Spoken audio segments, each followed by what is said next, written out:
my first submitted clip for a highlight reel in this week's episode. Yeah, I saw you post it went that. out. Yeah, it did. It was a very short but very funny non-spoiler Death Stranding 2 clip with the most Norman Reedus possible reaction that I thought was really funny. I'm happy that Chris Person thought it was very funny as well. So, are you going to talk about that in your section, or can I ask you a question about that now? That's the only game I have to talk about this week. So, Okay. if you want to open, I'll wait. If you want to open I my can part wait. with a question, we can. Yeah. I'll open the I floor will. to questions shortly. Yeah. But I've watched highlight reel for a really long time, and I thought nothing happens to me in games that's interesting enough to submit it. And as soon as that happened, I was like, okay, I have finally found a clip, and it's not like 3 minutes of explanation. It's like, here's a 15-second clip that is ridiculous. I'm pretty happy. Nice. I also like too when you posted that in Discord and you're like, yeah, it's got my DS2 clip in here, and it's the thumbnail is Fallout, and I'm like, You're like, am I missing something? Are you sure? That does not, unless Death Stranding 2 is very different from the trailers, which wouldn't put it past Kojima. He's like, yeah, I made Death Stranding 2. LOL, just kidding. It's actually Fallout 5.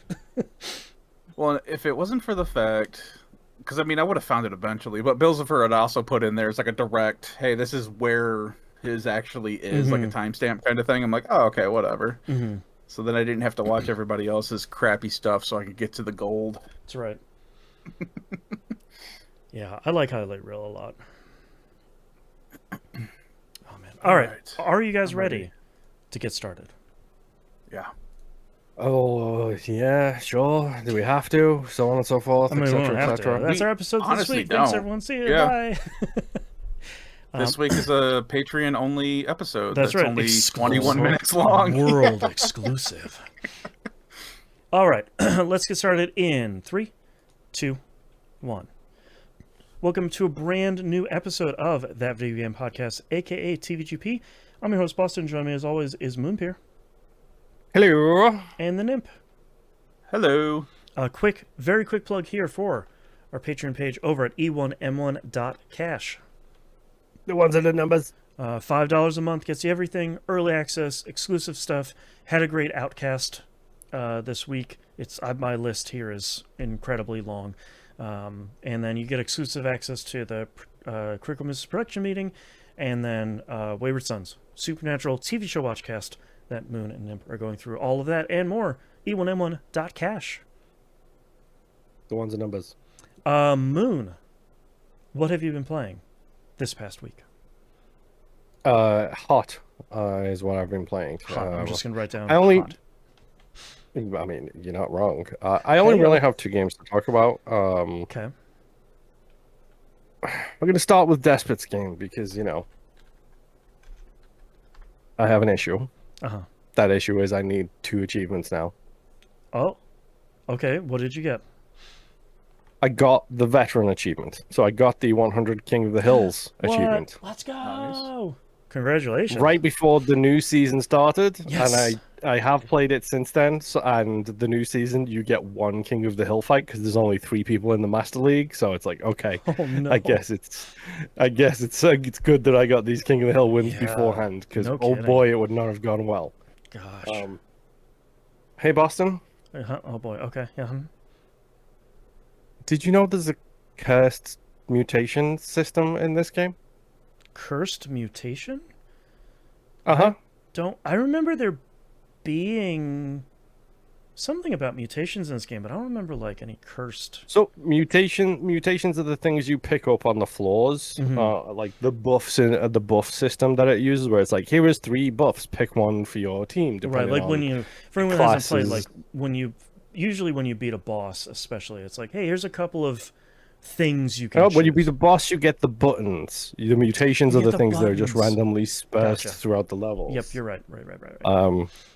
And it's stuff like, oh, your fences now do more damage. Your shooters now have rubber bullets, less than lethal bullets, which bounce from enemy to enemy. and they bounce like 3 times instead of like just hitting one enemy and being done. They're usually pretty strong. Yes. They're pretty significant upgrades, and you can build into a team based on what you're choosing there. Right. I'm sure we discussed this on the We Roguelike It part of the show that we did for this game. Go listen to those if you. Thank you. Check out the ranking list. Go listen to the episodes about Despot's game in particular. I'm sure we discussed it. I'm not going to go back and listen, so you can do that and tell me. That's right. But there was one floor in particular where the sacrificial squares had weird glyphs on them. Okay. Yeah, if you sacrifice humans in those glyphs, you get a secret teleport room to like a strange haunted god. What? While I'm talking, just pull up a video for like secret teleporter room or something, and you can see the god in question, because it basically gives you super mutations, but they're cursed. So there is a big positive and then a supreme negative associated with it at the same time.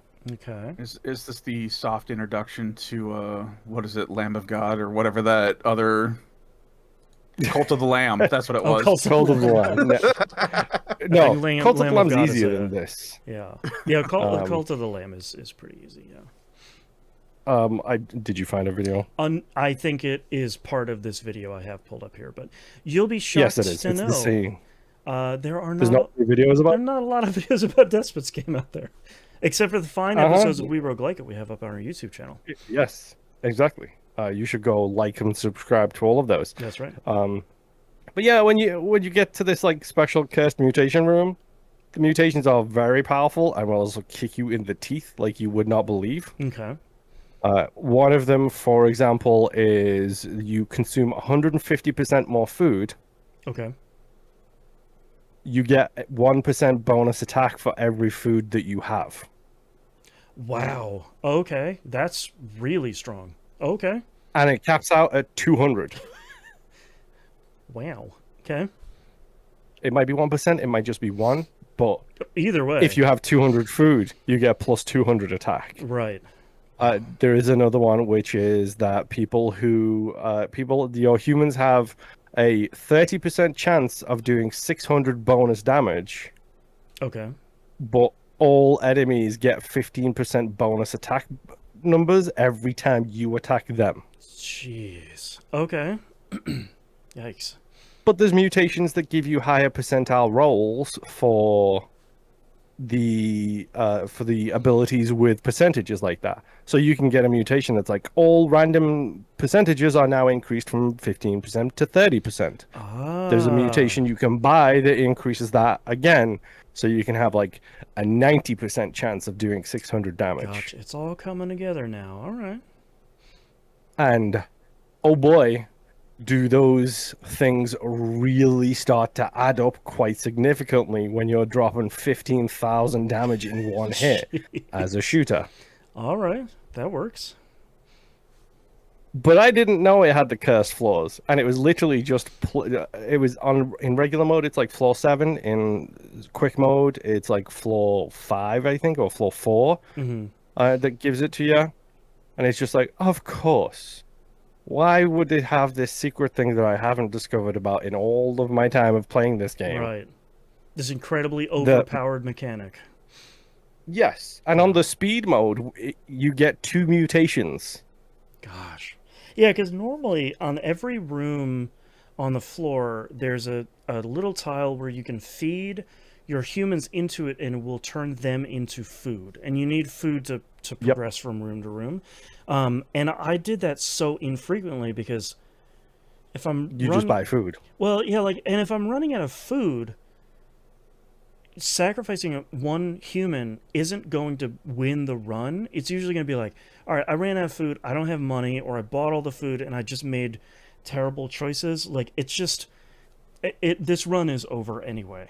So I just ignored that tile. So that's bananas. So yeah, it's kind of a game changer, and it Yeah. got me up to first place in the Greenhorn League when that happened. Congrats. So I qualified the first season in first place.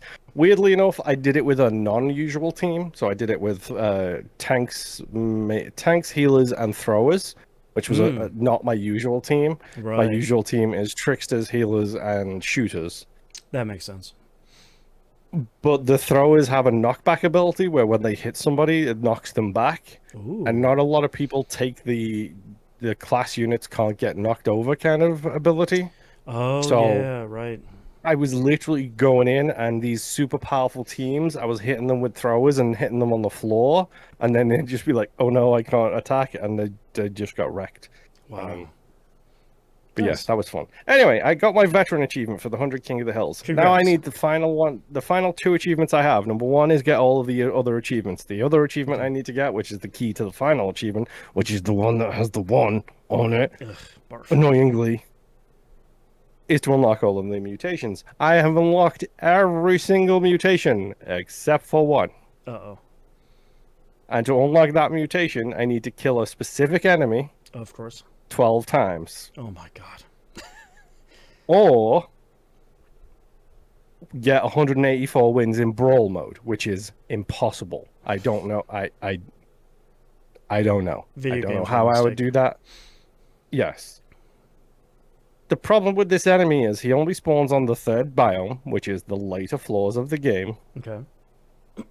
and he seems to be exceptionally rare because I have killed 5 of him over boy. every single run I have made in Over this game. definitely more than 100 runs. Uh-huh. Wow. Great odds. So, RNGesus strikes again, Uh-huh. and I am still playing this game because I still need this stupid monster to spawn. Oh boy. It's killing me, Boston. I mean, we've all been there.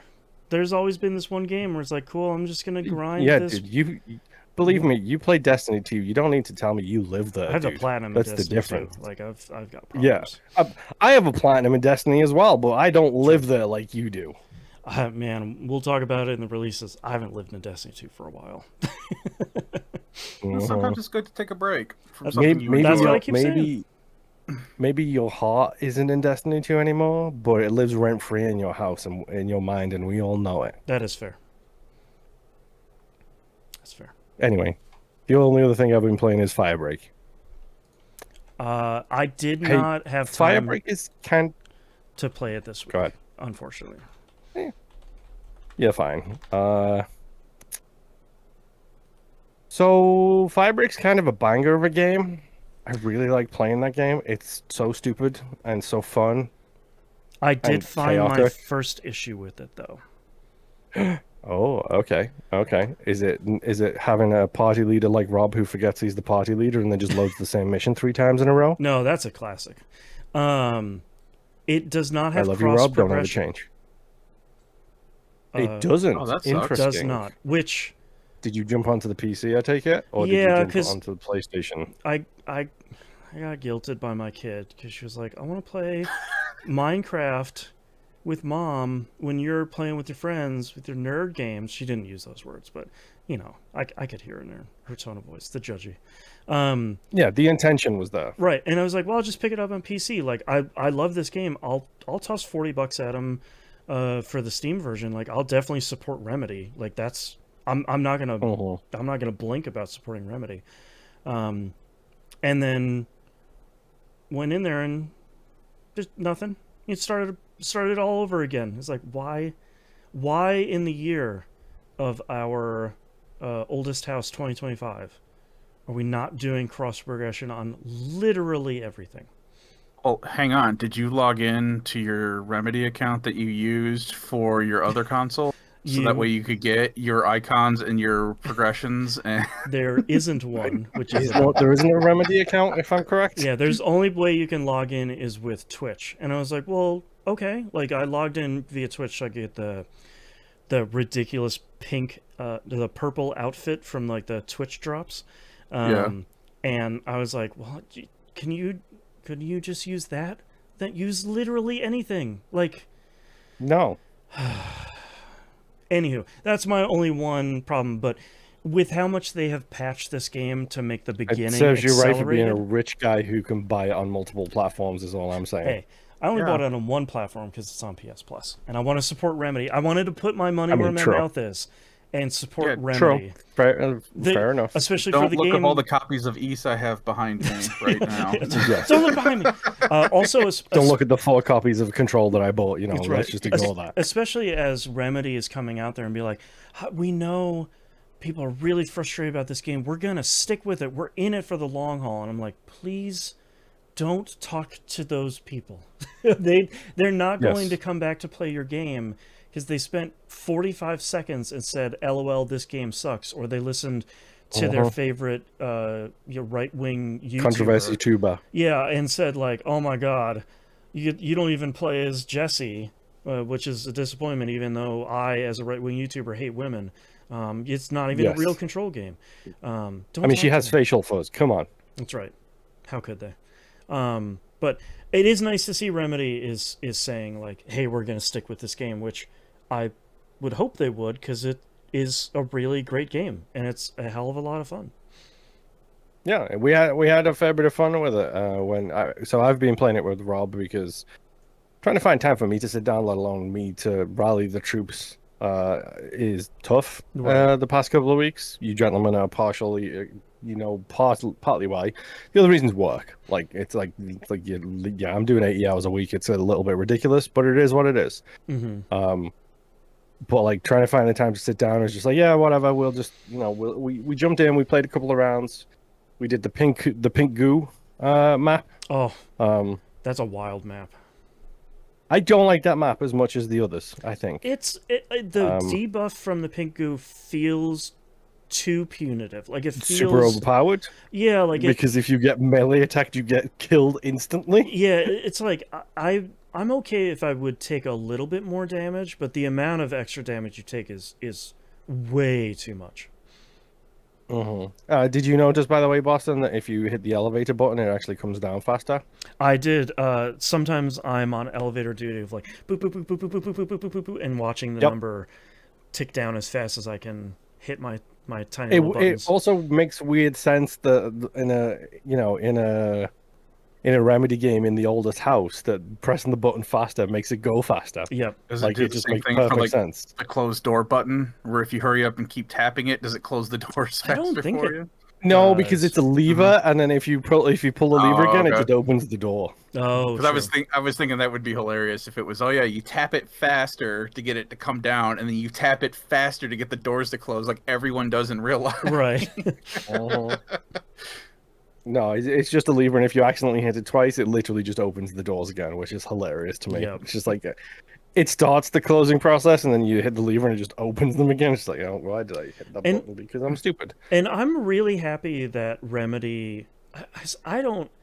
I feel like that door opening sequence is the most Left 4 Dead thing that I've seen a company not outright lift, but like kind of pay homage to, or like be inspired by. Because outside of Left 4 Dead, I feel like there's few games where it's like, all right, this is like the last stand here.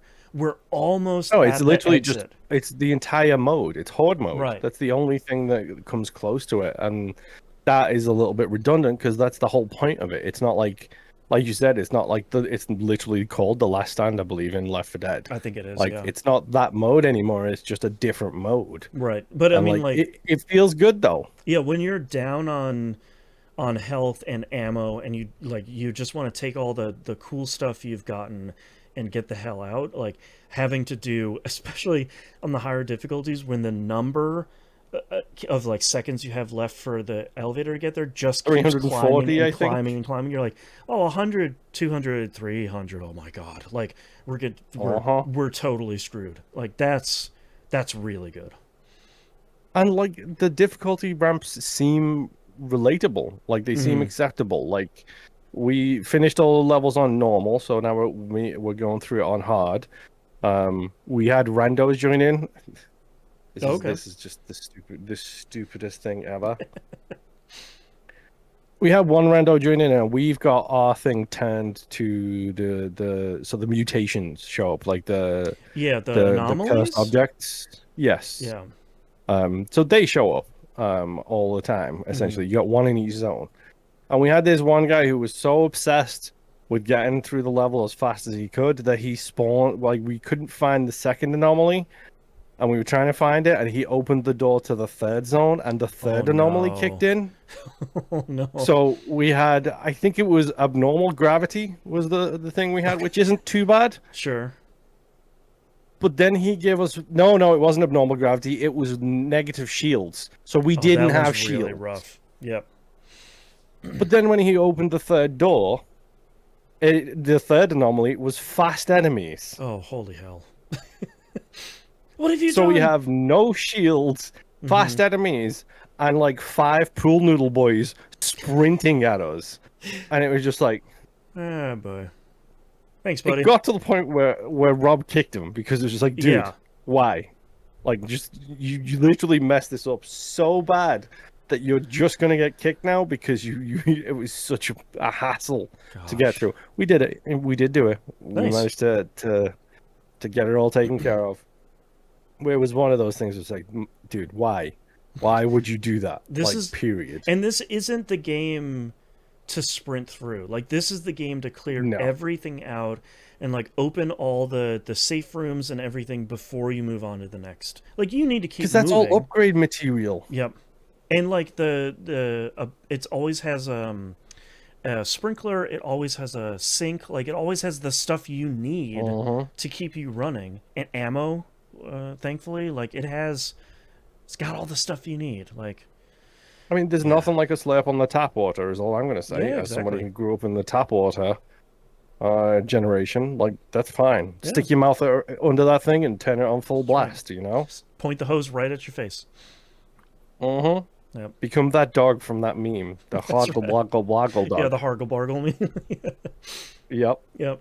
But it was fun. We played it. We played a couple of different difficulties. Have you been downed in the shower yet? No, I didn't even know that's we did get the achievement for all 3 of us being in the shower at once, which was pretty funny. Okay, I don't know if I've got that one. I haven't been but down in the shower. Yeah, you should totally try and get downed in a shower. It's difficult to do because it's the shower and it heals you. But yeah, you should definitely try and see what that shower can do for you, kind of situation. Right. Man, I love this game. No, it's fun. It's stupid. Like, we've had fun playing it. There's some people who apparently have way more time on their hands because one of the randoms who jumped in for us was like a level 47. What? And I was just like, bro. I feel like we've been playing a lot, and I'm like level 8. Like, I'm level like 18. Jeez. And I've put a fair bit of time into this, and it's just like, dude, how? It's really good. I'm been really looking forward to it, to playing it every week. Unfortunately, we've had some scheduling issues, so we haven't been able to play it lately. And I've only been playing it with the other 2 guys, so I'm like really itching to get back in there. Yeah. No, it's fun. I've had a good time playing it. I probably will continue to have a good time playing it. Yep. And I will try and be better about remembering that we do have an LFG group, so I can post a message in there. It's just, I'm so tired. Well, I'm so tired. And for anyone listening, it's on Game Pass and PS Plus. So like, there's you can get it for the low price of $0. Yep. Always worth giving it a shot. Yep. But yeah, that's all I've been playing. Nimp, take me away. All right. So this week I've played 3 games. Ooh. The very last one I've barely touched. But so the first one I'm going to talk about is AI Limit. This one's going to be kind of short because I didn't have a whole lot of time to play this week. But I have finished exploring 2 new areas, and I am now stuck on a boss. Okay. Like normal Souls, banging my head against the wall, trying to figure out this boss. Which, this is a boss that... So, for the other group that I talk with Souls things, we do kind of like a weekly wrap-up of, hey, where are you at in your Souls game since Yeah. last week? What's the kind of thing. updates? Yeah, and which is kind of cool because it kind of keeps us all together on, okay, yeah, this dude just started Dark Souls 2 and he's been stuck on this area for like 2 weeks now. He's fighting the dog boss, and oh god, it's the worst. Yeah. Yeah. So mine this week was, I am stuck on a boss called the Blader Huntress. Mm-hmm. And this is a very unique boss for 2 reasons. One, the first response I got from somebody who's like, oh, okay, like they sent me a DM and they're like, okay, you're going to want to die to this boss before you defeat them. Oh, interesting. Like, okay, what's up with that? And they're like, when you die to this boss, it will send you to an optional area in this game that may or may not be accessible. Wow. Otherwise. There's a possibility that it is accessible later in the game, like towards the very end. There might be a route for you to get to it, but it hasn't been confirmed yet. Mm-hmm. But the only other game that I can think of that did this was Bloodborne, and there may be other ones too, but the one that came to mind was Bloodborne for me. There was the men walking around with bags, and if they defeated you, they would throw you in the bag, and then you woke up in a prison. Mm-hmm. And that was an optional area, and that is an area that you could eventually get to towards the end of the game, but it's definitely one of those where it's like, just get it out of the way and do it, because it sucks, and you don't want to go through the other way and try to backtrack through everything. So, like, all right, cool. I'm going to lose. Is this also like the teleportation chest in Elden Ring that I saw a lot of memes about when that came out? Or is it like, just accept your fate? Yeah. That was just a screw job, is what that was. Especially since I was still a part of the wave of people that didn't know that that was a thing in Elden Ring and got sent to a very bad place, and for the longest time couldn't figure out how to get out of there. Because what makes it so devious with Elden Ring is, number one, you're teleported underground. You have no clue where you're at. You have no clue where the exit is, or if how to get anywhere. And the enemies, unless you've been grinding a ton, are way outside of your level. You have no real hope of fighting even the weakest thing in that area. So, and if I remember correctly, I think the one that I got sent to also had like the blighted water in it. Oh boy! So if you touched it, you would start to build up your blight. Oh, so it's got it was a whole screw job, and I did eventually find my way out because basically I would just run through the area, die, and be like, okay, I went down this path to the right, to the left, to the right, and that led me to a dead end, and now I'm back at the start. So now I'm gonna go left, left, left, and it's like, nope, that didn't work either. So it's not the same thing as that. This optional area, it's a very keep going this way to go forward. There's a lot of verticality and stuff like that, but it's a very clear, just keep going forward, and you're progressing through the area. And it wasn't that difficult of an area, and it was actually kind of short. And once you get out of there, you learn a bunch of lore stuff related to what that area is and about another character that you've run into beforehand. But once you get out of there, it's like, all right, cool. I'm going to teleport back to this boss, and I'm going to go fight it. And I'm going to win it, and I'm going to keep going. That was Friday. Okay. This is Sunday. That boss is not still much there. has changed. Yeah. So, like, all right, I'm just going to use this as my... Cool, I'm just going to get really good at parries. Earlier I had mentioned this boss is a little different from other bosses. This boss also has a sync meter. The reason why That's easier said than done, dude. Like, Lies of P taught me that. Yeah. I'm just going to get good at parries. Dude, but Liza P was also one of those ones where I gave up on parrying so fast. And it was like, I'm just going to dodge. I'm good at dodging. I know where my iframes are at. I'm great at it. This one, I'm just attempting to be good at it. So, but the problem is, because they have a sync meter just like your character does, when I parry them, I don't get that Fatal Strike icon. So that way I can do all that extra damage against them. Gotcha. Because what happens is when your character's sync meter runs out, your character gets stunned, and that opens them up for attacks. It's the exact same logic with this boss. The only way to get a Fatal Strike on this boss is to whittle down their sync meter far enough so that way you can pull that off. Gotcha. And this boss has a ton of health and does a ton of damage and is super fast. It teleports everywhere and it has like wide sweeping attacks. It is also the biggest BS boss ever because it does the thing that I hate in Souls games where the character will be up in the air in the middle of an attack and I go to dodge and that thing just does a 180 flip and connects. Ugh, the worst. And there's like 2 or 3 attacks where it does that. Yeah. And there's this combo attack where it's actively tracking you. So you have to keep dodging at the right moments or else it's just going to hit you with that combo and you're just dead. Ugh. So, this boss sucks all the way. A lot of people have various methods for trying to take it down. A lot of people had said don't bother with parry, just switch over to your shield ability because your shield, as it takes damage, it charges up and then you can release that damage outward. Oh, cool. So a lot of people had success with that. But of course, because I'm just stubborn. I'm like, no, I said I'm going to get good with parries. That's right. That's how I'm going to beat this boss. It's do or die. Let's do it. Yeah, with my giant weapon, it's like this. I will take this boss out, and I have gotten pretty close. Because my family was out camping Friday, I had time in the afternoon to play this, and I got to relive my old habits of just yelling at the TV. It was very cathartic, really helped. Makes me feel better about myself when I just call it a lying, cheating, this, that, and the other thing. So, but yeah, so that's where I'm at right now in this game. Looking up an FAQ just real quick on the locations that I was at, it looks like I'm about 3 areas away from the final area.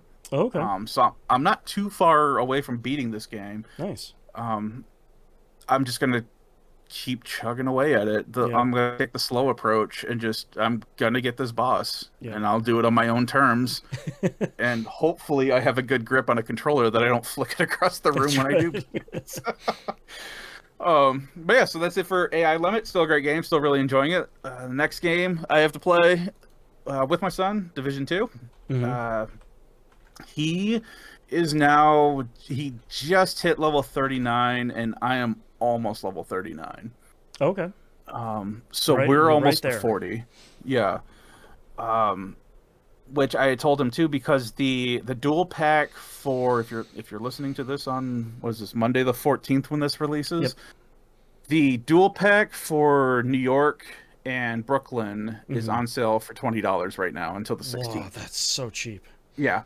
And it also comes with a get your character instantly up to level 40 buff thing that you can do. So I want to caution people, if they're listening to this and they want to use the skip, using a skip, from what I understand from a bunch of people that I've read, it completely breaks the game.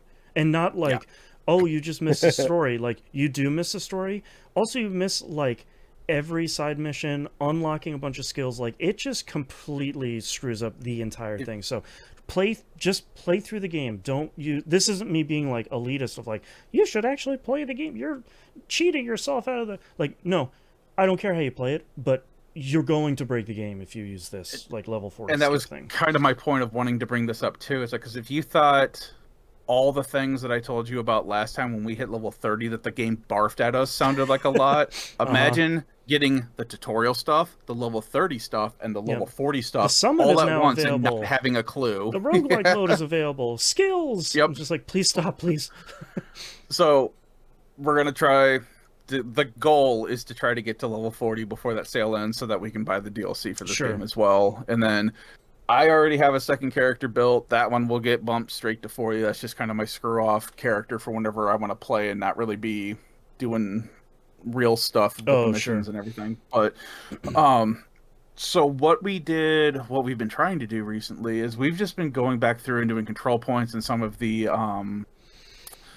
I forget what they're called, but like the protocol missions where they're all scrambled and you have to like de-encrypt them to see what your priority mission is. I forget what they call that. Objectives, I think. Maybe, something like that. It's a brand new one. So for anyone that isn't playing, you get like 3 options and they're all like, it looks like TV snow, and you hold a button to like it'll be like open world DC, a stronghold, or PvP, and that's kind of all the info you know. So you're like, well, I want to do the stronghold one because it'll give me an exotic item. So you like hold a button and it decodes the thing and it says, all right, run the whatever the sports arena is. Do that on hard or higher, and you'll get whatever the extra bonus. It's like a bunch of extra XP, and in that case, it gives you like an exotic or something.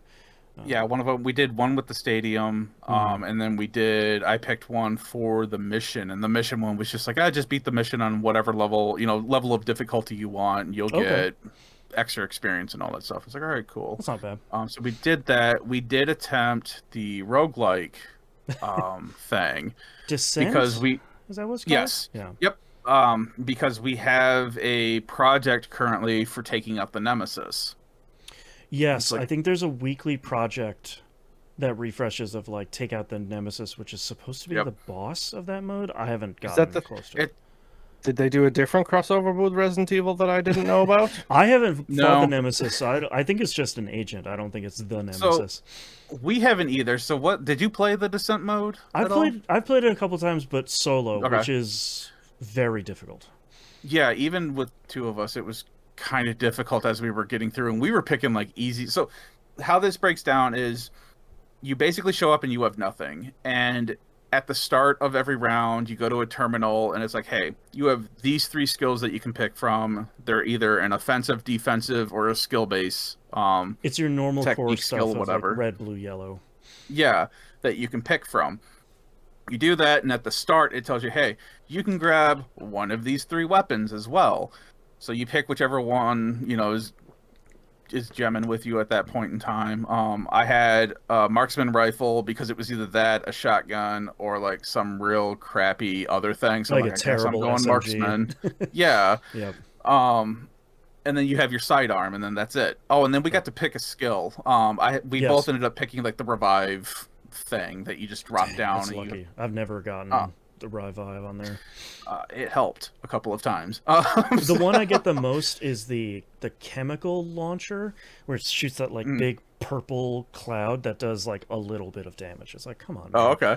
Kill me. So once you've picked all that stuff, what happens is at the very start, you are given 2 doors to choose from, and you are told, hey, it's this player's turn to choose a door. And you go to the door, and it shows you, hey, this is medium difficulty, this is easy difficulty. These are, what you get for going in here. Pick whatever you want. You pick it, you go in there, and you're basically in a decent-sized room. I'd say about a medium-sized room. Yeah, it's pretty good size. Yeah, and you basically just take on waves of enemies that come in through doors. And what we found out, for the most part, it seems like the doors that are gridded out in red, those seem to be where the enemies are coming from. Yeah, there's like a real fast pop-up during your first run that's like, red doors are where enemies come out, and 5 seconds later the enemies are pew, pew, pew, pew. So it's like, oh god, okay, hold on, I gotta focus. We have had them come out behind doors that were there but did not have a grid mark on them. Oh, interesting. And we have seen doors that have a green grid mark on them that we have no clue what that means. Okay. I don't either. Yeah, we've still been messing around. We've only ran this once, but basically, once you've cleared the area, you go. There's a terminal in that room that opens up. You can pick your next skill, or your not your skill, your core ability or core talent, it's like a call buff, it. Essentially. Yeah, it's like because a lot of the ones that I had was stuff that dealt with cover. Like it's okay, you're in cover, so your weapon now does 10% more damage. You shoot 5 people within cover, your weapon for you and your teammate does 10% more damage. Right. So I had a lot of cover-based things because we were hiding all the time. There is no reason to not be in cover in this thing. Yeah, that's your only option in the beginning of that mode. And then once you complete that, a door opens up for you. You go in there, and there's like, it's kind of like a weird setup of, okay, now there's either 2 or 3 doors that you can choose from, and they're all different level schemes. And there's always, well, not always, but there's usually a choice of easy, medium, or hard, depending on how many doors are there. Sometimes you get funneled into like a hard and medium. Sometimes you get funneled into all 3. You can just pick whichever one you want, and then you just go into the next room, and you just repeat the process over and over again until you complete your forget what they call it. It's a loop, Your loop? I think. Yeah. Yeah. Until you complete your loop, which seems to be about 4 arenas, give or It's like, take. yeah, I think it's like 3 arenas and then like a big boss area. Yeah. Yeah. Oh, yeah, because there's an arena at the end of the loop that you fight, which is just Yeah. like everything coming at you at once. Yep. But while you're looking at the doors to pick, it tells you, hey, Nemesis percentage will increase by, on like easy, it's like 7% Mm-hmm. or something like that. My son and I have no clue what this means. We assumed, because you see a bar at the top all the time that shows you your Nemesis percentage, and we're assuming that's either based on difficulty, or we were thinking maybe if you fill it up before, like, the Nemesis will show up earlier or something. We don't know. Yeah, I think from what I understand, because I got really close, I got to like 87% on one run, and then I got like the worst luck on one room, which is a real bummer. Because I don't even know how we died in our room. yeah, sometimes go an ahead, enemy no. will be like, blam, one shot. And it's like, what? Yeah. Okay. Because like I was getting to the point where I was getting green and blue quality weapons, and I was like, okay, this is great. Like I finally feel like I'm starting to do stuff. But even at that percentage, the Nemesis didn't show up. So I figured, okay, it must be at 100%. I'm assuming one of the rooms you get to choose from, I'm assuming one of them will be go fight the Nemesis, because I saw someone talk about it recently, and they're like, oh, the best way to farm loot, you always see this stuff, is like just to keep looping and never fight the Nemesis. And I was like, well, now I have more questions. I don't know what's going on. So we were just spitballing ideas, and I was like, well, at some point one of us will watch a video, and then one of us will know what's happening and tell the other ones. Well, and like a lot of it is like very, very standard roguelike stuff, where like you're getting as you're clearing stuff, you're getting a currency that you can talk to. I don't remember what her name is that runs the Descent in the campus, but she sells permanent upgrades. So it'll be like, okay, now you start the run with an additional skill, or I think my son had seen one major complaint I have with this game is sometimes the tutorials just flash away, and other times you have to go through like 5 tutorials and hold down buttons to clear them. But it seems like the really important information will splash up on the screen and then will quickly disappear, because my son had mentioned that he had seen something about like permanent progression or something like that. But he's like, I have no clue where that disappeared to. Yeah, and I didn't get that. She'll sell you like permanent upgrades of like, now all of your weapons do 10% more damage, and it has like 5 levels. So like the clear progression, it seems to me, as someone who plays a lot of roguelikes, is like you're gonna struggle at the early parts, and then you're gonna get enough currency to like get a big upgrade, and then you're gonna be in like, oh, now I have 25% more health at the beginning. Now I can the beginnings of my runs are easier, so now I can get deeper and get more currency, and that loop sort of starts. And that was kind of what we were trying to figure out too, because like I've said before, the reason I don't get into a lot of roguelikes is because I'm there for the meta progression. If it doesn't have that, roguelikes aren't really my thing. Any kind of rogue games. This one, when we did beat, because we got up to the end of the 3rd loop, I think it was, before we got wiped. And we did get a cash for getting as far as we did. I don't know if that's standard, if you die on the first, arena of loop 1, if you get a cash or not. I don't know how that works out. Yeah, I don't remember. And my son said that he did get experience, not a ton, but he did get some experience. And I didn't notice on my end, so maybe it's not a ton, but it does seem like you do get stuff back on your agent when you get out of it. Oh, okay. So that makes sense. So yeah, so it's like, all right, cool, I've got a cash. And it's like, all right, so that makes it viable. Want to continue playing, because I am still getting stuff for my actual agent. Yeah, and we could potentially get stuff for this mode as well. It's not just like mode specific stuff. Yeah, and it's not just like you're here to challenge and not really get anything. Yeah, so it's like, all right, cool. We might, check that out again, because we both want to clear it at least one time. It's pretty fun. I think. Yeah, it's not bad. If you really want a challenge, it seems to be the mode where it's like, all right, because Nimp wasn't joking. You start with literally nothing, no skills, no weapons, no armor, nothing, and even your outfit's completely different than what you chose. Right, and you get like the first game's mode was the same too, where it was just like, hey, it's a snowstorm, an accident happened, now you have nothing, good luck, bye bye. Yeah, exactly. Like so it's it's nice to have that kind of level of challenge, but it's pretty challenging.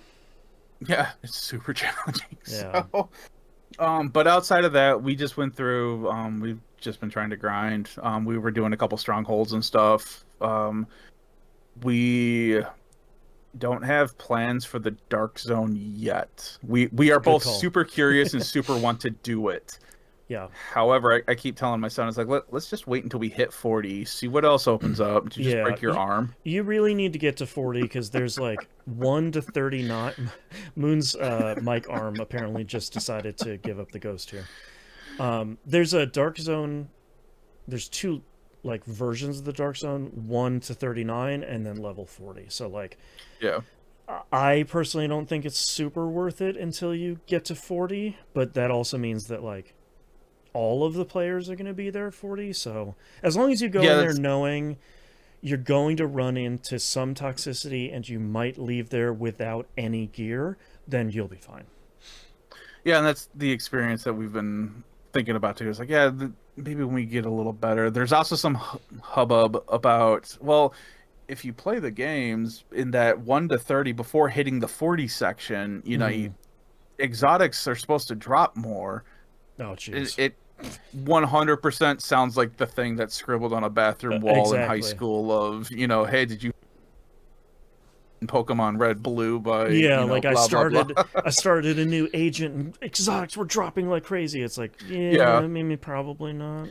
And we're still not at the point of caring about exotics right now. Yeah. I know of 3 of them. I have no clue what makes them special, and I don't care at this point in time right now. So. A lot of exotics are really like they just have like unique and super powerful effects on them, and that's really it. A lot of them are cool, and a lot of them are like, why would I ever use this thing at all? Like, this thing seems like garbage. That's kind of what it seems like. Yeah. And then the only other weird thing that we ran across was when we both hit level 35, our 35 cache, we cannot open it. That's a known bug.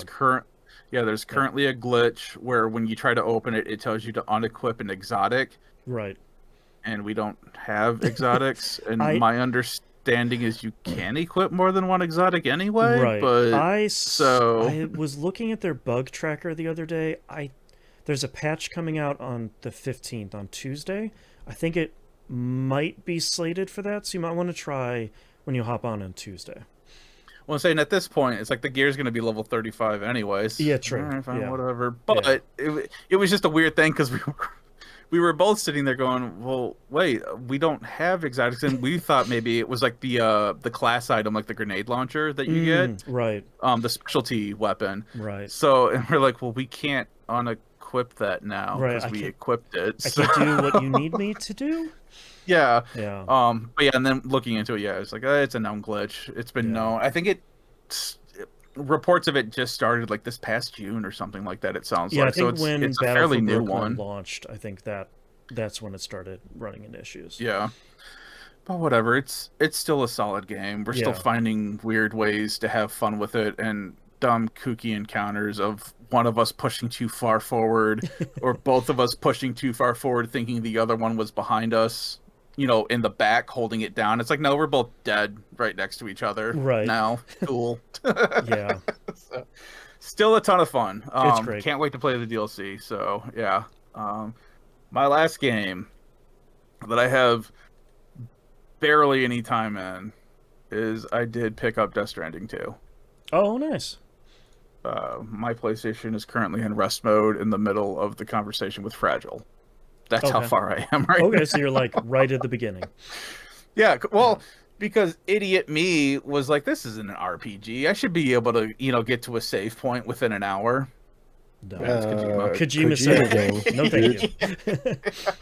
It's like, it's like playing Xenoblade Saga all over, or Xenosaga. Yeah. Like, oh, you thought this cutscene would be done in an hour. But yeah, that's as far as I've gotten in this. I did do the recap, which is really weird. It's just like it's a slide, a 17-page slide that you go through. Yeah, with like Dead Man just being like, hey, Sam, do you remember when we did this? It's like, not really, but thank you. And that was why I was listening to him talk because it's like, all right, cool, yeah, let me get a refresher on this because it has been forever since I've played the Yeah. first Death Stranding game. One thing that really stuck out to me, I don't think I ever knew that BT stood for Beached Things. I feel like they didn't. They mentioned it like once or twice in the first game, but they mentioned it again. I was like, oh yeah, right. It did stand for something. Yeah. Yeah, Okay. I knew BT had to stand for something, but I'm Right. like, Beached Things, really? That's what you came up Like with. yeah, it sounds weird enough that I'm like, I don't think I've ever heard that before. Are you sure? Yeah. um, but yeah, and then being reintroduced to like Die Hard Man and Mama and Lockney, Right. getting all that back in there, um, being reminded about how Heartman dies every 21 minutes for like 3 minutes at a time, kind of thing. And he's got like that AED that's strapped to his chest. Yep. Yep, nope, I remember all this. Yep. It's all coming back to me. I also have a note about, I thought it was really funny that Lou is in a tactical baby holder. Yeah. Like it's got molly loops and everything, and it's fantastic. Yep. And I ran into a gatequake, which was the first thing that I'm like, what the hell is a gatequake? I don't remember that from the first game. Nope. So. Well, definitely was not in the first one. Yeah, so these are all things that I'm looking forward to learning. But yeah, definitely first thing I did, like riding a bike, fingers on L2, R2, grabbing those straps. Pull those triggers. Walking down the ridge, yeah. Yep. It tripped me out a little bit first time you're playing the game and the camera zooms way, way, way out. And I'm like, I don't know. Am I automatically walking? Because like it's hard to see. It looks cool though. It kept prompting me to do, was it right stick for aerial view? Like click it in? Yeah. And right. I'm like, okay. And so, yeah, same thing. I did that. And yeah, it zooms way out to one side. I'm like, okay, I'm on a ridge. I can't see now. I'm not so just I had to walking click on it a again. flat plane. Like, yeah, so that it would come back in. And then at one point, it just does it by itself because of what's happening. And I'm like, still can't see, guys. Like, still need to walk on this mountain ridge. But yeah, that's as far as I've gotten with this game. So Boston, tell me about your I played so much time this with week. Death Stranding. And I have my question to ask you too. So let me know when you want me to interrupt you with it. Why don't we start with that? Okay, my question deals with the clip that you are a part of now, since you're apparently just making internet history now. Yeah, I was on this week's episode of Highlight Reel. I don't know if he does. Chris Person runs that. I don't know if he does like episode numbers or anything. It was from July 11th or 12th, 2025.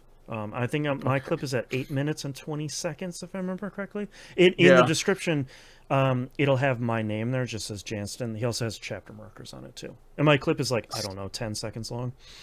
Yeah, so I have a mechanical systems question. Oh, sure. Okay. Did your carriage that you broke the strap on, did that get like slingshotted somewhere, or did it just disappear? It did get slingshotted. If you watch the clip, you can see like red circles off in the distance. That's where the carrier got flung to. Okay. Torek in chat says highlight reel 797. Thank you. But basically what happened in my clip is Sam like steps up onto a paved road.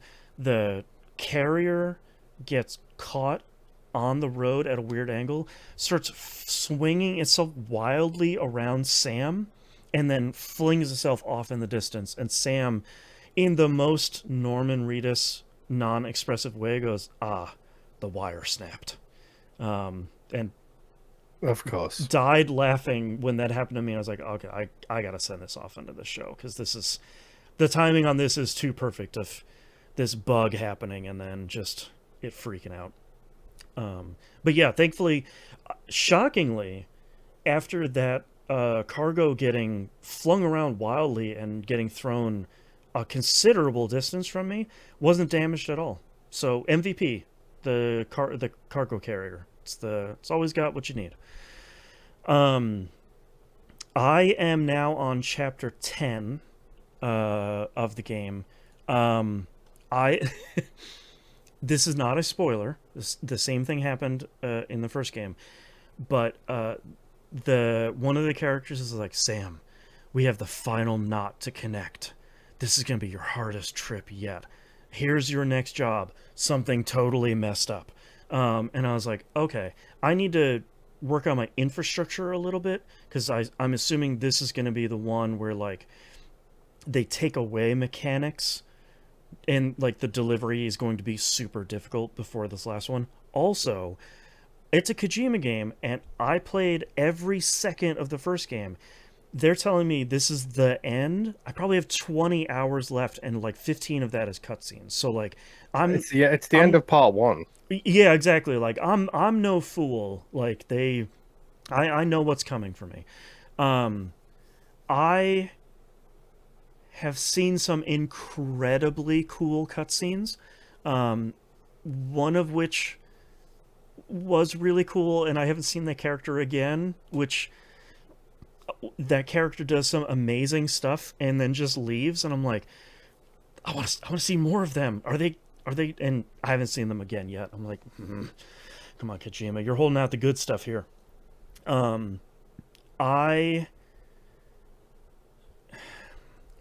story is hitting incredibly hard. We talked last week about this game needing content warnings. A series of cutscenes this week made me fully cry. And this game definitely does need content warnings. Unfortunately, the content warnings are huge spoilers for the entirety of the first game and everything that happens in the second game. So like, I don't want to talk about it here, at least for quite a while. But it's really interesting because from a story perspective, I feel like it's one of the most frustrating Kojima stories I've had, where half of it is so cool, and like the capture, the like scanning people stuff in is better than it's ever been. It looks so good, and every character looks so great, and like they're so expressive. It's stuff that reminds me of like the success that Life is Strange True Colors had, of like, dang, you guys are really getting these characters and how they can emote and express themselves. But I'm at like 70 or 80 hours. I don't know where the story is going. Like there was an element of that in the first game, to be sure, of like, Sam, it's me, Die Hardman, doodle-doo, you need to connect America from one coast to the other. And I was like, great, cool, I can do that, no big deal. But we did that in the first game, and I'm now starting to get, the game's tagline is "Should we have connected?" And like, I'm now starting to get an idea of what that means, and the kind of the side effects of what Sam and Fragile did in the first game, and how that the effects of all of that is kind of rippling through this game. But like, I don't know what I'm doing other than connecting all these knots like usual. So like, I know what the end goal is. That's not entirely true. I know what the end goal is if I connect all of these knots. And the game has been very clear about it. And it's something that Death Stranding 2, just like the first one, has that like small tutorial area that you're in, Nimp, the beginning of the game, and then you kind of like hit a big story beat and you get a much larger area to explore.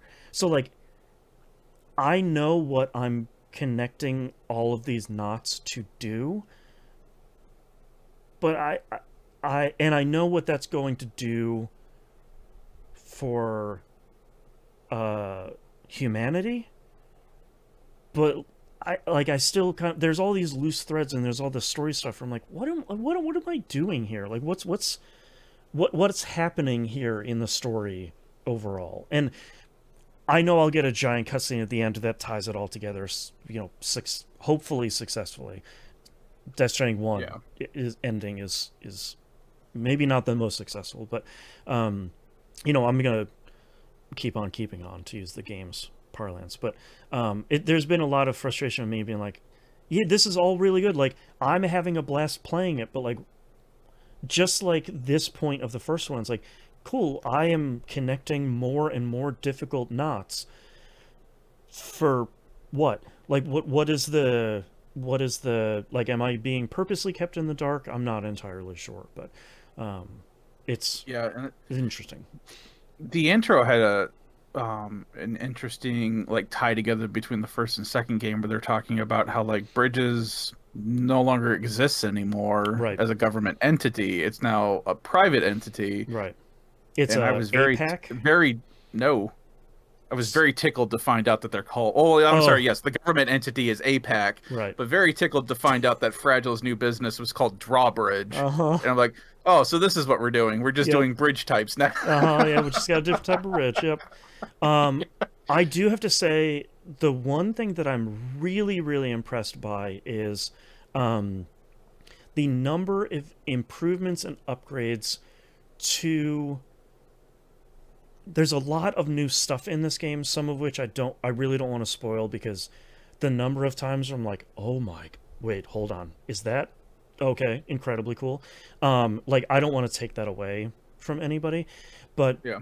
the number of improvements that they've made, and there are some times that you're like increasing your connection with a knot or like a distribution facility or something, and the game is just like, cool, remember this thing from the first game? Now there's another level to it, or there's like another upgrade to it where it's significantly more helpful or powerful or uses less battery or something like that. Like, super minor spoiler.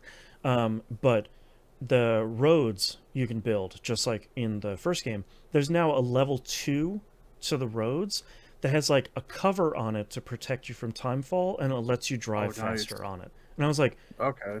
incredible. Like, like, cool. Like, these are the sort of upgrades that you want to have in a game like this. It's not just like, start building roads, Sam. Let's get to it. So And I do like that kind of progression system where it's like, okay, you're gonna suffer until you start unlocking the quality of right, life things where it's like, okay, not only does the road charge your vehicle while you drive on it now, you can drive faster and it's less exactly. susceptible to timefall kind of Right. things. And And yeah. like you still have to pay the cost of building the road, and you still have to pay the cost of like improving it, and some of those are definitely not cheap, but Yeah. like you said, like one of the most satisfying parts of both of these games is like, cool, I just built this massive zipline empire. Like that's one of the biggest parts of the first game was like, I now have ziplines crisscrossing this entire map, especially up this horrible snowy mountain that's a Yeah. nightmare. I don't have to touch the ground for 20 minutes and I get to my location. Exactly. Like now I can just deliver all of this stuff, and I don't have to trudge up this snowy mountain that has like the timefall snow is just ripping the quality off of this stuff. Like, but you have to do the investment, and you have to like make that trip at least a couple times to build that. And I think for me, that's where the like most dopamine pleasing part of this game is like sitting back and seeing this infrastructure you've built that, and they extend it in really fascinating ways in this one that are really satisfying, that I very badly want to talk about. But like seeing that and knowing that that thing that you built is also showing for other players and helping them in their game. So like Yeah. you're not only improving yours, but you're improving everybody else's game. And like I'm now logging into the game and like firing it up, and the game is just like, cool, here's 5,000 likes from people that are using your timefall shelters and your roads and your X, Y, and Z's, like all these other upgrades. And it's like, dang, that's cool. Like you're seeing the benefits, and like a lot of times in this game when you're leveling up, just like in the first game, you have that star of skills where it's like Yeah. deliveries and social and that stuff. Every time you make a milestone in one of those, it gives you skills on your skill tree. So like leveling up all of that stuff gives you a tangible benefit in the game of like, cool, now I can, one of my favorite ones, now cars can just auto drive on roads now. As long as you stay in the center of the road for a couple of seconds, the car just drives by itself for a while. It's like Nice. perfect. Like these are all incredible upgrades. Like you need to invest a lot of points into making that happen, but these are like real tangible benefits that I don't want to say make the game easy, but it's kind of shaving off a ton of uh difficulty off of it, or like annoyance where it's like, oh my god, I don't want to go back in this area, that's super annoying. Okay, I'll just do this. Like in the first game, I'll just build a bunch of zip lines, I can zip over this BT area and I don't have to fight those stupid ghosts anymore. Great. Yeah. Well, and I noticed too, like even some of the, like with the ladder, the first ladder I came across, and I don't know if this was maybe an unlock in the first game that I never got to. I don't think it is, but it could have been a change in the director's cut too, where the first ladder I climbed on had the rail system where it's like he put his feet on these rails and he grabs it and it hoists him it up just goes like an zoop, elevator. he just rides it up. Yeah, that I don't. You just have to hold the direction button so that he goes up the ladder, and I'm like, oh, that's cool. Have you run into the other improvements to ladders in this game too? Not yet, because the only other thing I did was I dropped a ladder to get past the river that was surging, so that way I could get to his house, and that's all I've done so far. The other thing you can do with ladders in this game is you can stack two of them on top of each other. So you get a ladder that's twice as long to go over like a rushing river or climb up a really high cliff or something like that. I was like, dang. Like, that doesn't sound like anything. Like, oh, cool, you can put two ladders together. And I'm like, dude, you could put two ladders. This is incredible. It's twice the length. Like, have you ever homemade your own extension ladder? I mean, come on. That's right. So like, but it's all stuff like that where it's like, I would have been happy if Death Stranding 2 was like, yeah, man, you have ladders again and ropes and zip lines. Yeah. And I would have been like, that's great. Cool. I'm delivering L2R2. Let's deliver the stuff. Like, I would have been okay. But there's so many improvements like that that sound really simple and really dumb, of like double ladders. That's what you're excited about. And I'm like, yeah, I am. Because one of the new mechanics in this game is every once in a while rivers will surge and they'll get, which looks really cool. It looks really cool. But like they get twice as high as they were before. So something you could cross on foot because it's blue, maybe it's like blue depth or maybe a little bit yellow.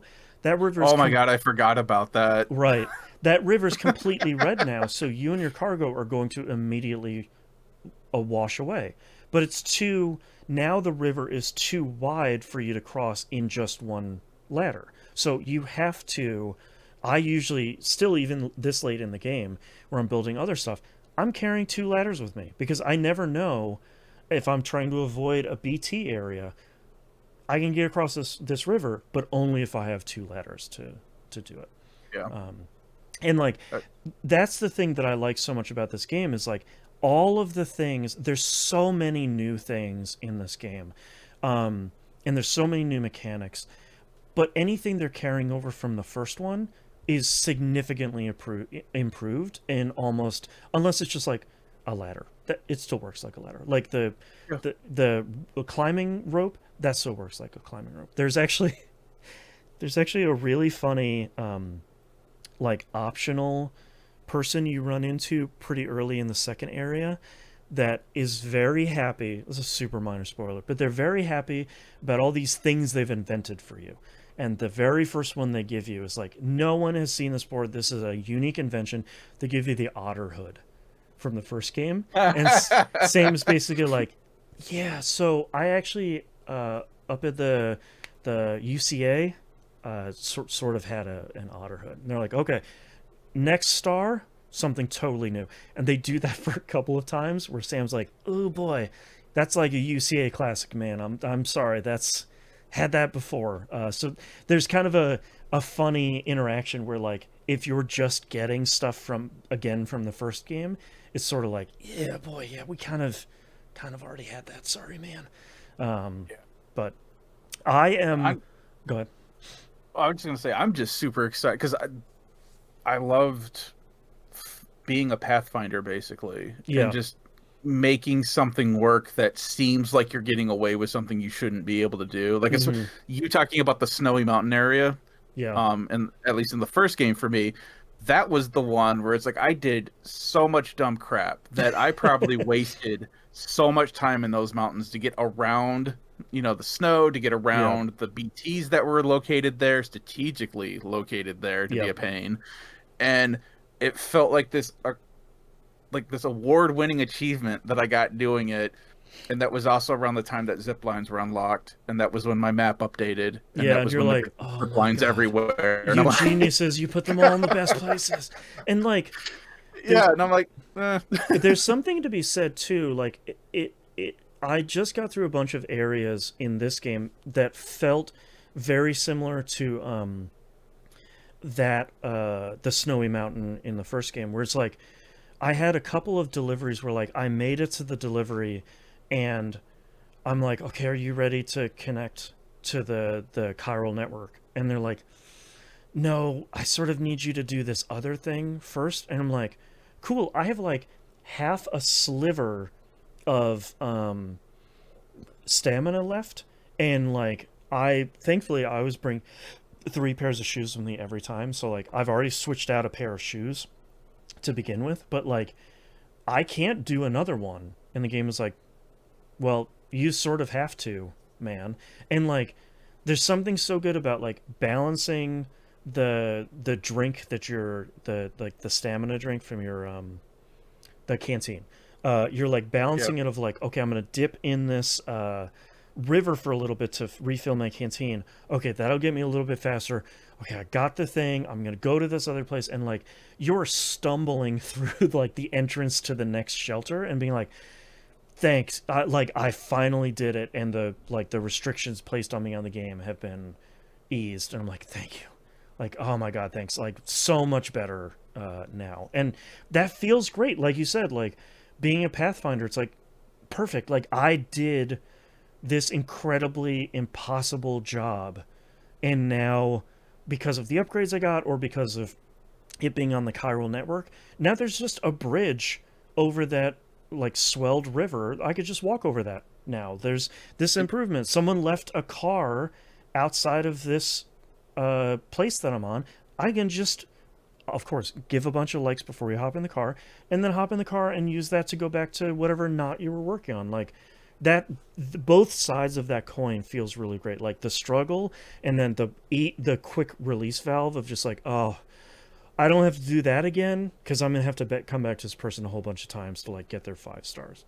Yeah, and I think that's the best saving, or the saving grace of this is like, okay, you're only doing it the one time, right, for that spot. Right. It's not like, okay, you did that, well, now you need to do it 5 more times, and then it's like, once you've completed this maybe area, I won't.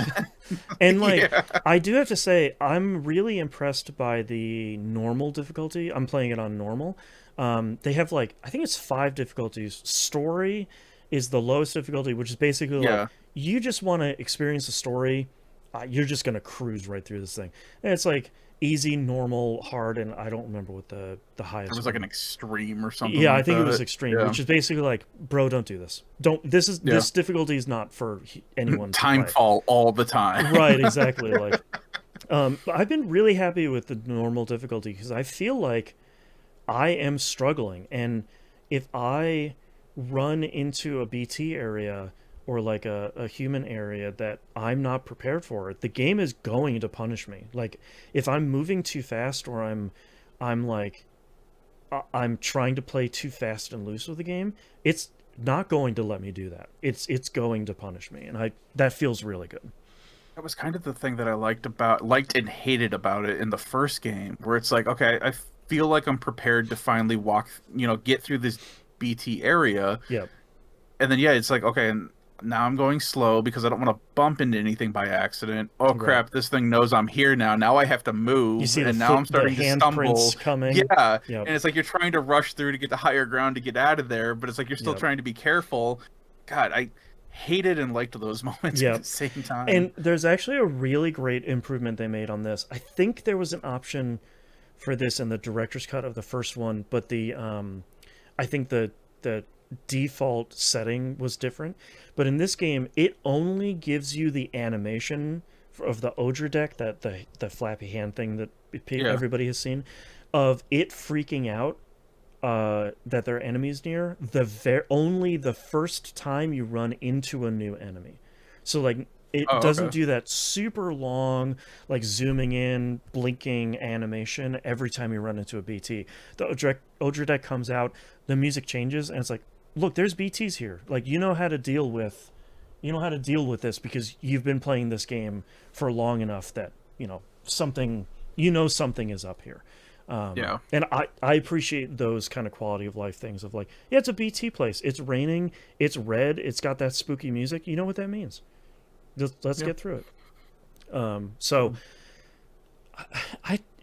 I really love this game, like just as much as I loved the first one, but it has so many more improvements on top of it now that sound ridiculous. But I think if you it's very much like if you played and didn't like the first one, or you didn't get through the first couple of hours or something, this is definitely not for you, because you've seen some of it, Nimp, of just like, hey man, you played the first one, we're running, we're going, like, we're not recapping stuff. You don't know who Fragile is? I don't care. We're getting to it. Like, which it does do that thing where it pops up in like the top right corner where they'll mention something. It's like, I'll hit the options menu to pull up this is what this thing is. But yeah, yep. Which I haven't messed with yet because so far they haven't gotten into it. It's been slowly coming back to me. Yeah, where it's like somebody will say something. It's like, oh, okay, I kind of remember what that was. BTs. Yeah. Mm-hmm. Yeah. They do a good job with that. I think there's been some stuff, especially some of the stuff I just genuinely forgot in the first game. They have pretty detailed corpus entries for it's the codex, really, and reading through those is like, oh, because I was talking to Bill Sefford about this, because I wanted to tell him about something specific that I ran into that like wasn't a spoiler, but I'm like, oh my god, this was so cool.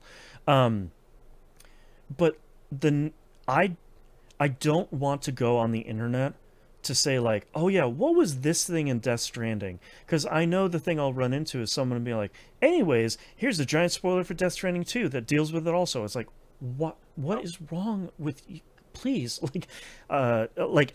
so I'm glad that this has very detailed entries of just like, yeah, here's what these things are. Here's the different type of BTs. Here's everybody you ran into in the first game, and here's what happened to them. Like, that has been greatly appreciated, having it in the game. So kudos to them. I think it is funny too, you bringing up about bringing different pairs of boots, because when I was playing the intro, just watching him run through the rocky area that I was in, I was like, man, that guy better have a good pair of boots on. Right. And then you bringing that up, like, that's right, you had to switch out boots eventually. Yeah, I'm wearing a pair of boots, and then your boot hooks. I have like 2 other pairs of boots always on me at the same. And it's funny, like, how much I settle into, all right, I have to have 2 extra pairs of boots. I would like an extra skeleton just in case this delivery is going to go really long. I want 1 PCC just in case I need to build something. I need to have 2 ladders. I should have 1 hook. And like, my default thing is Sam just being like, oh, okay, God, can we leave some of this? Yeah, I've got a couple of the deliveries on. Yeah, like I have a couple of guns. There are a lot more guns in this game, so you have a much more options for your arsenal. And the deeper I'm getting into this game, the more the game is basically saying like, I have given you this new gun. It is non-lethal, so you don't have to worry about killing people. One person was like, we don't want to kill anybody. Like, no matter who they are, this is a non-lethal weapon. It's like, okay, cool. Because avoid out is the last thing we want to have happen. I still want to try that. That's the one thing I didn't do in the first game. Yeah. Well, maybe when I'm done with this game, I'll look on YouTube for anyone being like, here's what happens during a void out. I was thinking of just popping the game back in and just trying it. Just like, all right, let me pop this dude in the head and see what happens. Yeah. Right. Yeah.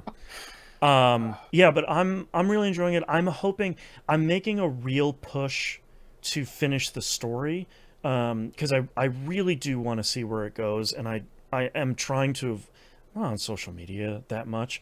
If anyone has seen how many books I read this year, that's pretty clear.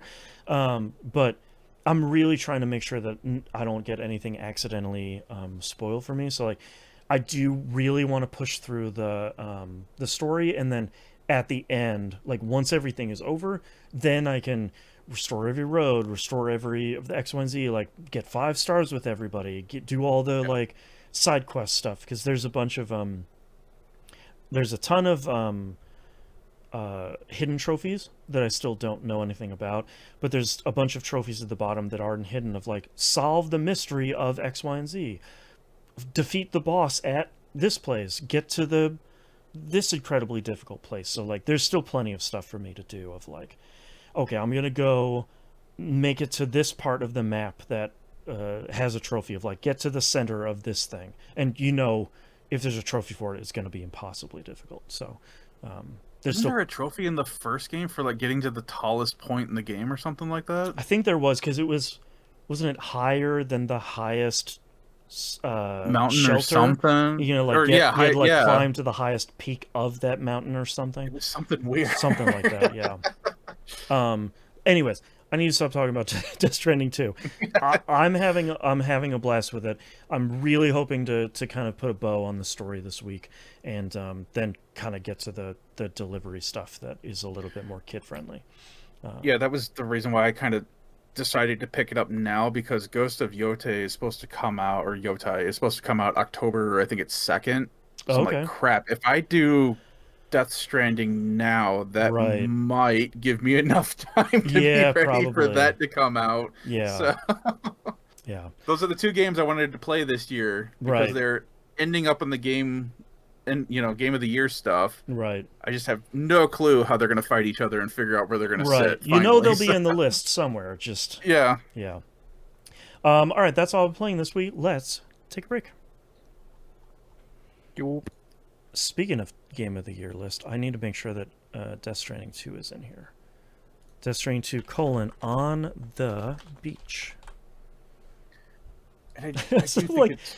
my list, so anyone that hasn't seen my list, I just have a running list of every game that I've played this year.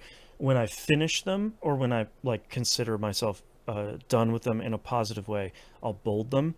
My list here is in the Season Ds: Creepy Redneck Dinosaur Mansion 3, Death Stranding 2, Despot. It's like the most wild swings of video games there. I do have stuff in here that I know that I'll get to, like the Tactics remaster. That comes out September, something like that. Yeah. That's probably going to be a 2026 game for me. The thing that I'm happy about with that game is that's a game I can I don't know how I'm going to attack it yet. That's a game I can chew through pretty slowly, because I've already beaten it.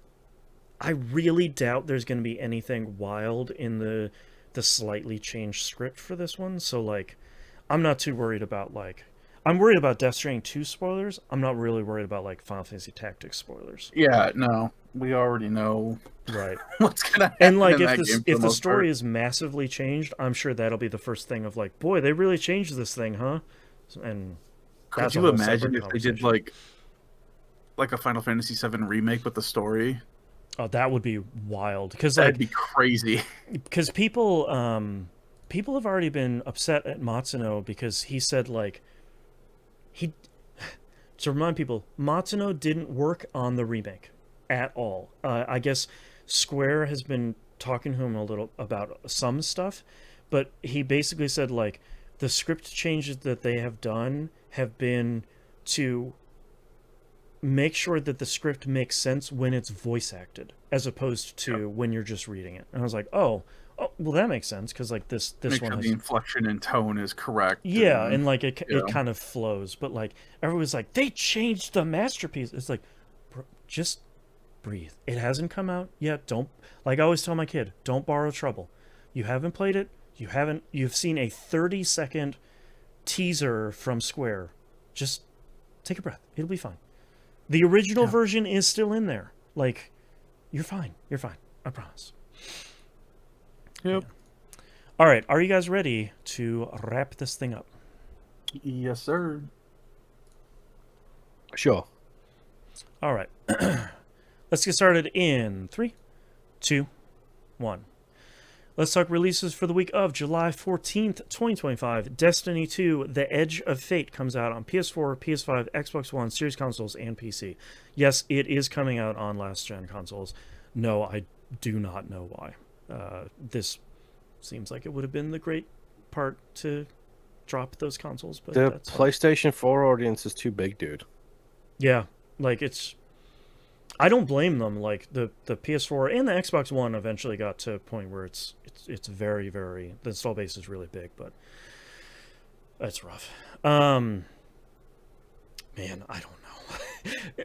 This Apparently, is the download size for this is huge. My Oh son my said it God. was like 139 gigs or something like that. it started downloading on my PS5 this morning. When I turned it on to play a little bit of Death Stranding 2, my PS5 was like, "Hey man, you're out of space for Destiny 2," and I was like, sorry, what? It's like, yeah, you need 139 more gigs. And I was like, okay. I forgot that preload was starting on PS5 today. PC is in a really bad spot. If you play this on PC, by the way, delete your copy of Destiny 2 and then re-download it on Tuesday. Otherwise, it's like 360 gigs. It's like some Call of Duty Oh, crap wow. Because going on with it's it holding again. both versions of the game at the same time. Yeah. Don't do that. Ain't no one got the RAM for that. Yeah. So, like, I'm really torn about this expansion. Number one, I don't know what in the control they're showing in a lot of these trailers, but I'm very curious to find out. But It's Rasputin when he was a human. maybe, well, Well, that would be interesting. that would be pretty great. The storyline is focusing largely on the 9. It is the beginning of the next saga for Destiny. So the Light and Dark saga, the first 10 years just finished. They're now starting what's called the Fate saga. I'm really torn about this. This is probably the first expansion in Destiny 1 or 2 that I haven't been excited for. And a large part of it is they're revamping almost all of Destiny 2. Like, your power level when you start... We finished the last expansion at power level 2000. Power level you're going to start with at Edge of Fate is 10. So they are squishing everything down. Stats are completely redone. Armor and weapons are completely redone. You have armor sets now, like set bonuses. There's a brand new thing called the Portal that's like starting to replace the Director, where it's like, I have 10 minutes to play Destiny solo. Pick this option. I have a fire team. We want to do stuff. Pick this option. Has like a much more friendly face.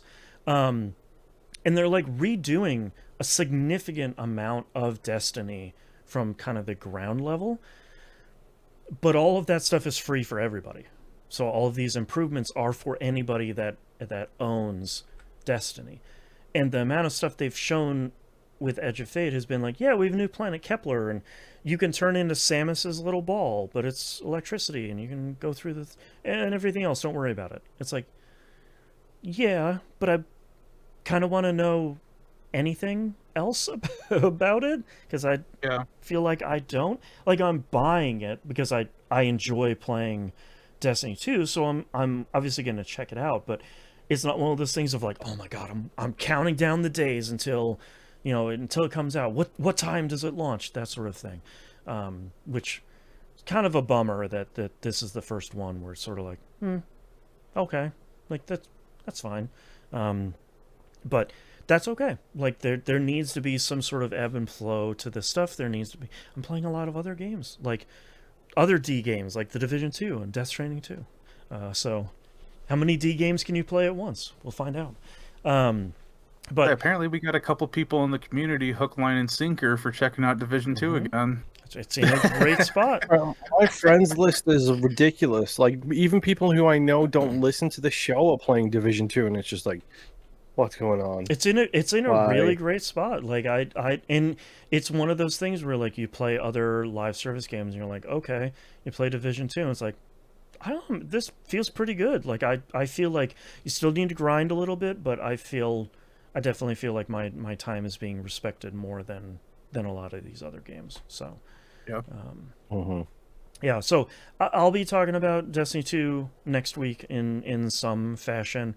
They just announced the new raid, the Desert Perpetual, which is an incredibly cool name. But don't expect me to talk about the raid because I don't have a raid group right now. So talk about everything day one, else. team one. Yeah.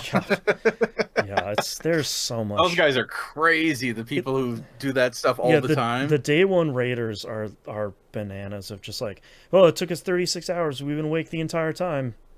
We're 200th in the world. It's like that's wild, man. I'll play the easy mode later. Next game up here, Neon Abyss 2 enters early access. Usually we don't talk about early access games on the show, but with how much Neon Abyss 1 was a genuinely pleasant surprise for both Moon and I on We Roguelike It, weroguelike.com. I'm pretty excited to see what is improved in this one. The big selling point they have here is 4-player co-op, which I think is interesting, but maybe not necessarily what I'm looking for in Neon Abyss. I'm kind of looking more for how bananas is this game going to get if you're going to do a sequel to the first one. So a lot of what they have had in the kind of pre-release stuff and the footage has been like, we got more guns, we got more items, we got more enemies, we got more variety. Like, it's just kind of the more sort of thing, which on its surface I don't necessarily feel badly about, because the first game was really good. So you're just gonna keep putting more stuff in there. That sounds really good. So I'm curious to see what this looks like. As a reminder, Moon and I don't cover early access games on We Rogue Like It. If we did, we'd have like 5,000 more games to play, and we already have too many games. And there's also an element of like, I don't want to fall in love with a game and it just never hits 1.0. So that's Neon Abyss 2. Keeping an eye on it, and once it hits 1.0, I don't remember when it said on the Steam page what they're aiming for, but once it hits 1.0, then we'll talk about it on We Rogue Like It at some point. So next game here, Shadow Labyrinth, comes out PS5, Series Console, Switch 2, and PC. This is the evil Shadow Pac-Man Metroidvania game that is still a wild combination of words that I have to say on this show. But this is coming out, and I am deathly curious to see what the hell this thing is going to be. Because I'm watching trailers of it, and I don't know. Like a Metroidvania game. Yeah. Maybe. With like a giant consuming Pac-Man, Shadow Pac-Man. Like, what does it say? It says, to survive, you'll discover secrets, consume your enemies, and grow from prey to apex predator. It's like, bro, this is a Pac-Man. What are we talking about? Like, that's not Pac-Man. He's a friendly. Well, he eats ghosts, but like he's a friend. So I'm really curious to see how this is going to go. I'm really interested to see what reviews are going to be, because I'm a little worried that this is going to be a game that people just dismiss out of hand, because it's like, this is a dumb Shadow Pac-Man game, and I'm tired of Metroidvanias, so this thing's garbage. But we'll see. Normally I'd just go out and pick it up, but I'm not sure I have the time to do so right now. But we'll see. So Shadow Labyrinth, it's coming. We'll see what it turns out to be. Game coming out of early access, thankfully, The Wandering Village, comes out PS4, PS5, Xbox One, Series Console, Switch, and PC. This is the game that Moon and I have been keeping an eye on for a really long time. Where it's a city builder on the back of a giant lumbering kind of mythological beast, and you're building a city as it kind of maneuvers its way across the the landscape. They've done a ton of This work is it leaving early access as well, right? Yeah, that's why it's coming out on it's leaving early access now and coming out on consoles at the same time. But they've It's done been on game preview for a while. yeah, it's been on early access and game preview for I feel like It feels like a 3 year or years. two. Yeah, it's been a while. But they've done a lot of stuff to like you need to live in symbiosis with the creature that you're on the back of now, as opposed to just like I'm building a city, deal with it. So it seems really cool. I've wanted to play this for a while, and I've been holding off on it until it has been out of early access. So that seems cool. I should try and check this out. That's The Wandering Village.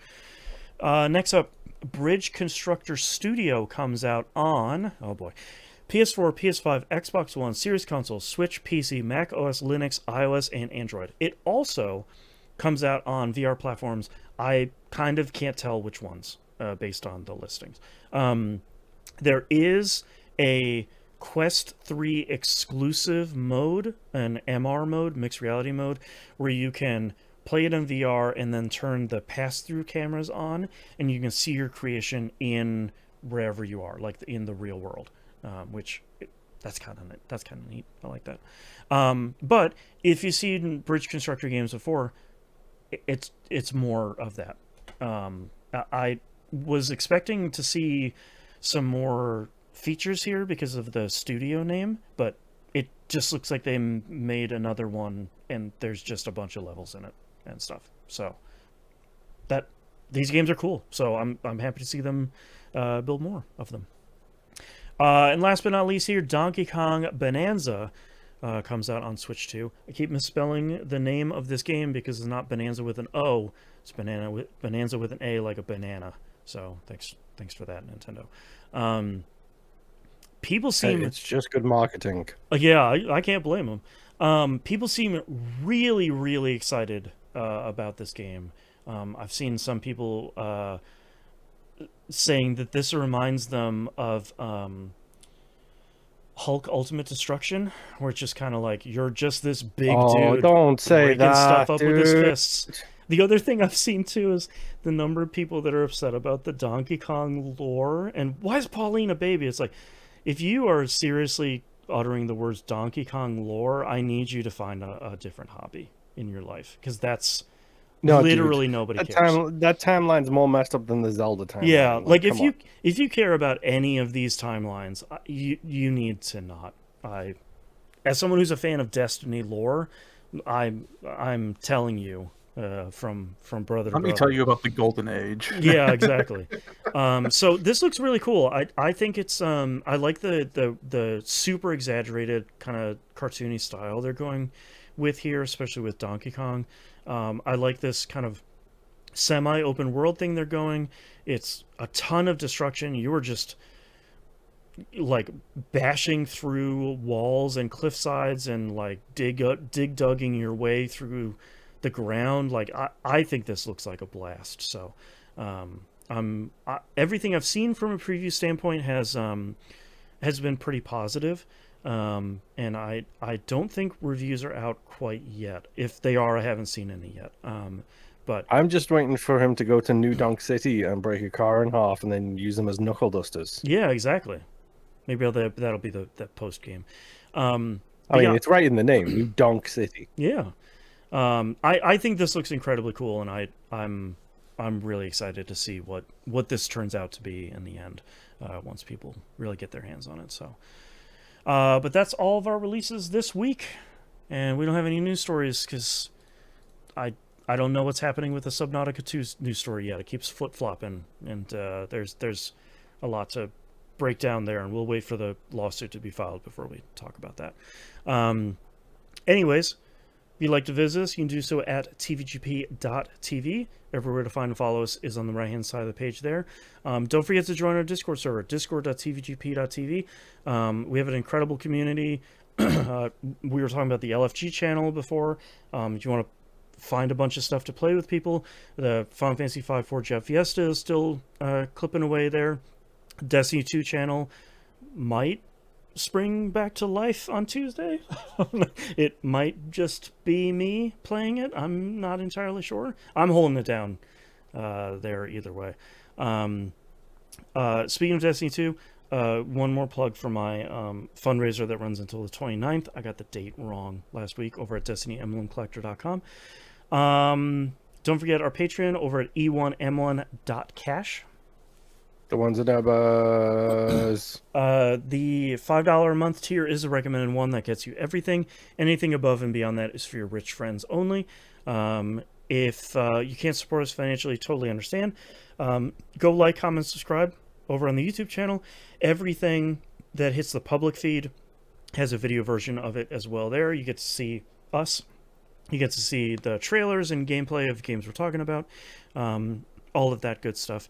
And the thing that really helps this show and any other show that you listen to is rating us positively over on your podcatcher of choice. That really, really, really helps a whole lot. So if you could do that for positive reviews only, that would be really great. please. I think that's it. So we'll see you all next week. Bye. Bye. Bye. All right, Nimp. What are your titles? All right, I have Playing Hot. You Get the Buttons. Did the Pink Goo. Hargle Bargle Meme. Downed in a Shower. I don't know where the story is going. And Time Falls Snow. All right, Moon, what do you have? Less Than Lethal Bullets, You Live There, The Intention Was There, The Year of Our Oldest House, Controversy Tuber, Nothing Like a Slurp on the Tap Water, Get Good at Parries, Kojima Game, The End of Part 1, and I'm No Fool. All right, I have The Pink Goo, You'll Get the Buttons, Time Fall Snow, and Slurp on the Tap Water. I shortened that one down because I think otherwise it'd be a little too long. Is there anything... Are there any titles that you guys are leaning towards? Nothing that jumps. I to be honest. like Slurp on the Tap Water because I think that's kind of fun. Yeah, Yeah, we can do that. we can do that. It's the only one I feel really strongly about. Look, we had a great episode. Doesn't mean we had great titles. Doesn't always go. Also, I'm ready. Okay. Yeah, I'm ready to go. Okay, dang. All right. Let's get started in 3, 2, 1. This is That Video Game Podcast, episode 925 for July 14th, 2025. Slurp on the Tap Water. So much lead in my blood. Remember to let the hot water out first before you drink from the hose. All right. Thank you very much, everyone, for watching and listening. We do greatly appreciate it. We hope we'll see you next week. Bye. Boy. Bye.